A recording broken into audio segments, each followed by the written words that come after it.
সেজন্য আমরা চাঁদপুরের এই প্রোগ্রাম সংক্ষিপ্ত করে আমরা চট্টগ্রামের উদ্দেশ্যে কিছুক্ষণের মধ্যে রওনা দিব।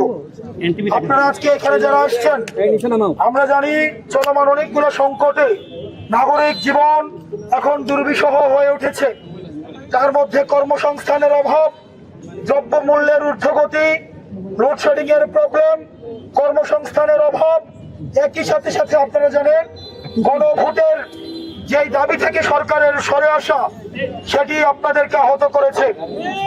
আমরা এই পদযাত্রার উদ্দেশ্য, সরকার যে 1 কোটি কর্মসংস্থানের যে প্রতিশ্রুতি দিয়েছিল সেটি যেন বেকারদের মধ্যে ইতিমধ্যেই 6 মাসে সরকার 6 মাস অতিবাহিত হলেও এই 10 লাখ কর্মসংস্থান নিশ্চিত করার কথা থাকলেও এখনো পর্যন্ত একটা কর্মসংস্থানও নিশ্চিত করা হয় নাই।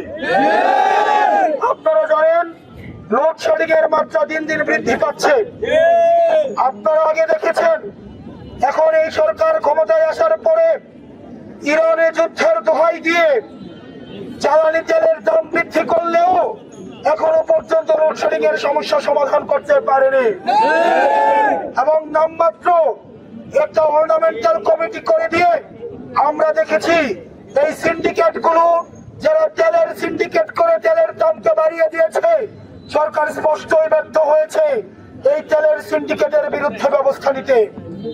একই সাথে সাথে আমরা দেখেছি সরকার গণভোটের বিপক্ষে অবস্থান নিয়ে যে 70% মানুষ হ্যাঁ ভোটের পক্ষে অবস্থান নিয়েছিল, ফলাফল প্রকাশের পরে অতীত সরকারের মতো এই সরকার ফলাফল চুরি করেছে।